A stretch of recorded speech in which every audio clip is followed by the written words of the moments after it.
On November 17, 1961, a young American man vanished in Dutch New Guinea. Despite extensive investigations, local authorities speculated that perhaps he had drowned when his boat capsized near the Heir coast.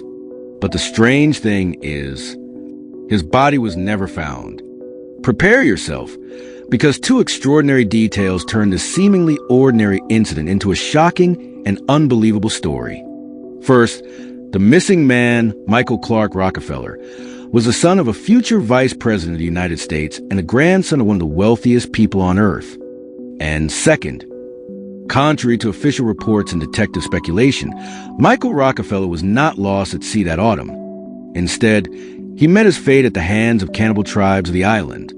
To uncover the truth about Michael's life, we must travel to the remote reaches of New Guinea, delving into the secrets of one of the most isolated indigenous tribes in the world. Along the way, we also confront the decades-long cover-ups by the Dutch government and face a series of unsettling revelations. So, join us in this journey to explore one of the most terrifying and mysterious deaths in history. Michael Rockefeller was born into immense wealth and comfort. A life of luxury surrounded him from birth, but he was no ordinary privileged young man. He studied at the finest American academies alongside future leaders in politics and industry, and graduated from Harvard University in 1960. Michael's family clearly influenced his academic success, but he was more than just a wealthy son. Gifted and intelligent, he could achieve anything he desired. Yet, Michael always dreamed of adventure and exploration, and his family, no strangers to artistic talent, celebrated and admired his curiosity and ambition. His grandmother founded the famous Museum of Modern Art in New York, and his father, Nelson Rockefeller, had a passion for primitive art, even opening a gallery in 1954 to showcase his collection.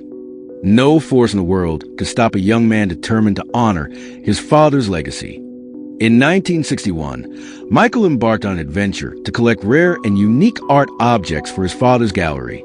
Traveling to what is now Western Papua. There, he encountered the Asmat tribe, a people unknown even to the Dutch colonizers at the time.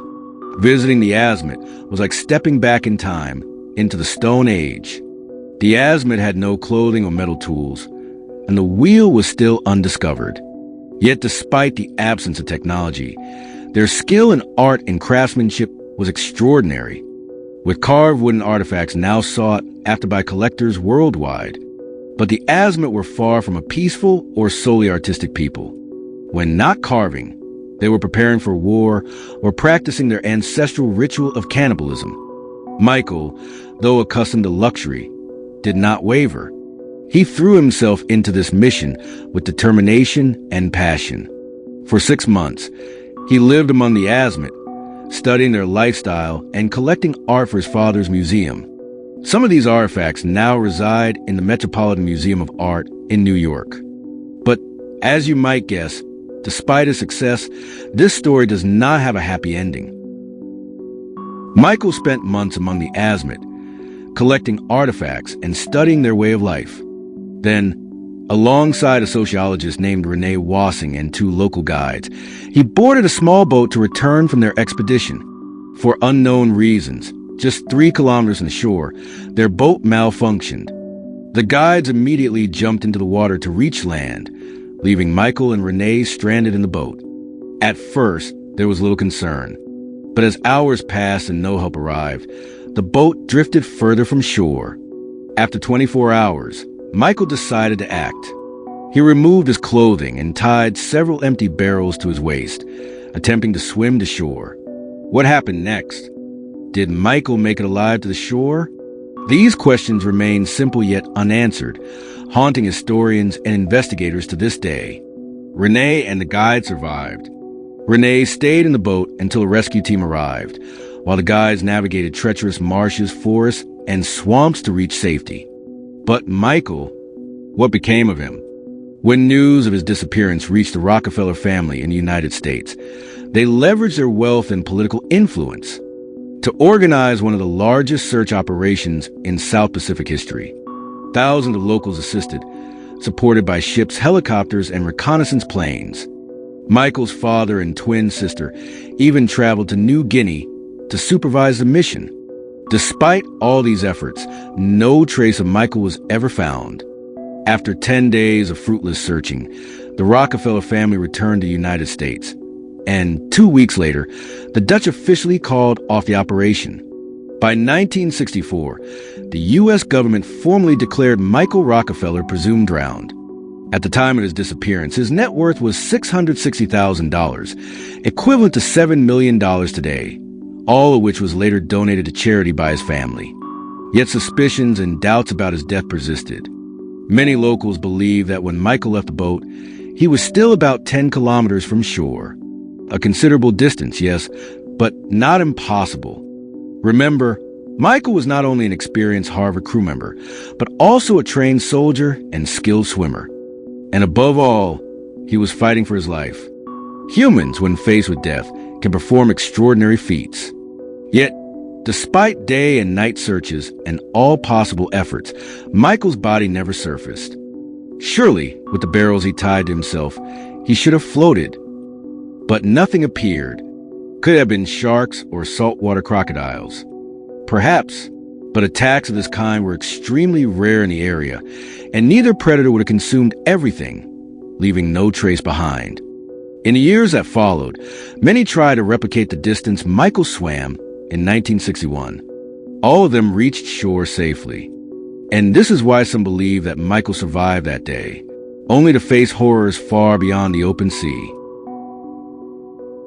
7 years after Michael's disappearance, in October 1968, a mysterious Australian smuggler approached journalist Milt McLean. He claimed to possess new information about Michael Rockefeller's fate, information that would shock anyone who heard it. McLean, a former Army explorer and seasoned reporter, immediately collected what he needed and traveled from New York to New Guinea. Though his first attempt yielded nothing, he persevered. He traveled to the island the smuggler had mentioned, only to find it deserted. But a strange consensus existed among the island's inhabitants. No one believed Michael had drowned in 1961. McLean spoke with Dutch and Indonesian locals and pieced together fragments of a horrifying puzzle.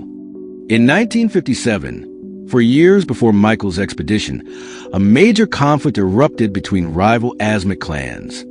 Over 100 people were killed in a single day. The Dutch colonizers were alarmed.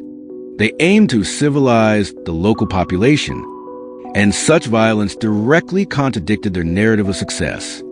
To control the Asmat, a Dutch military unit was sent to the region. Eventually, 50 villagers from the EDS tribe were killed in clashes and shootings. The Asmat believe in blood for blood. When someone from an enemy clan kills one of your people, you must take a life in return. Revenge against the Dutch was nearly impossible, given the imbalance of weaponry.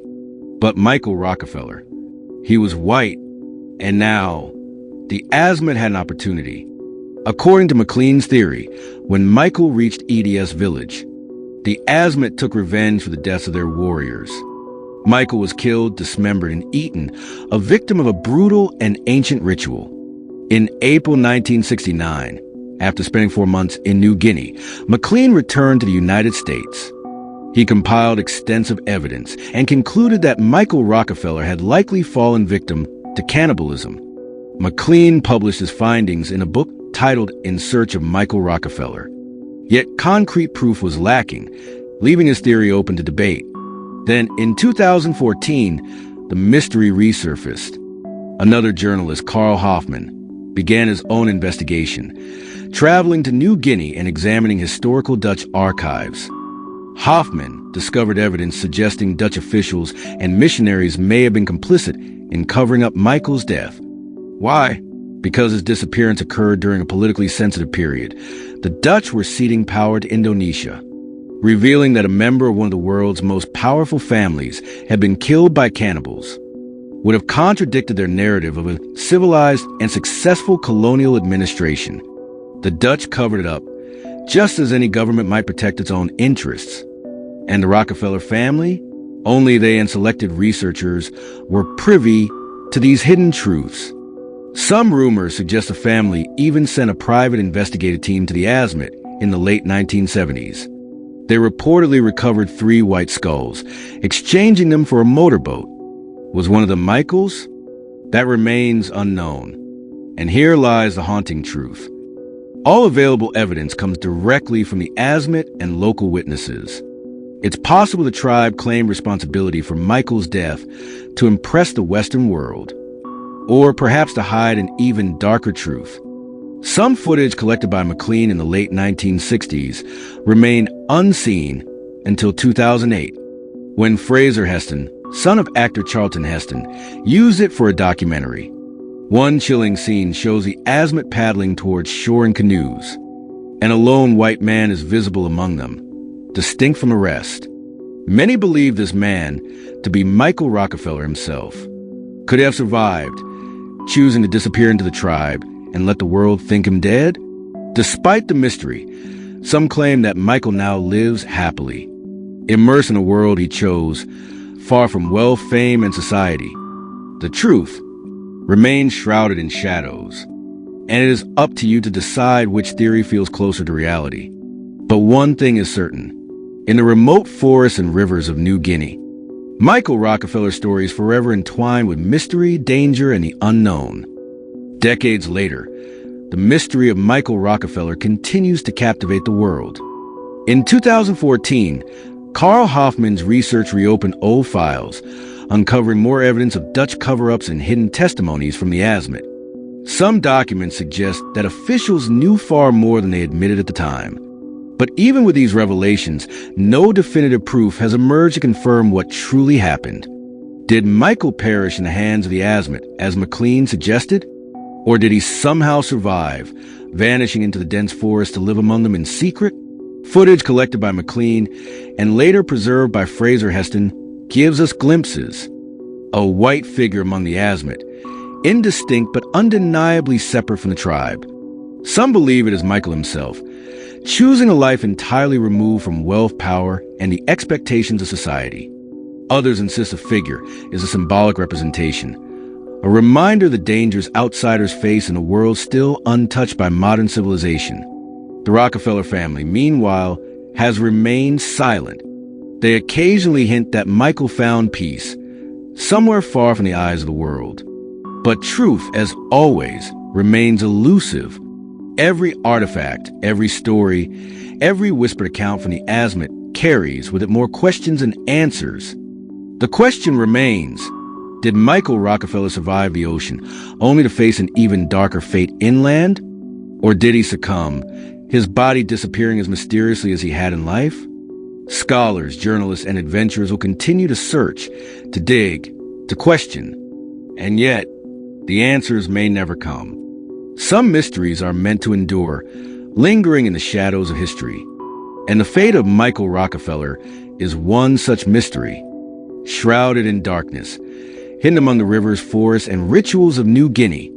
Perhaps he lives, perhaps he does not. And perhaps the only way to know the truth is to step into the unknown yourself. Until that day, the story remains unfinished, unresolved, and haunting.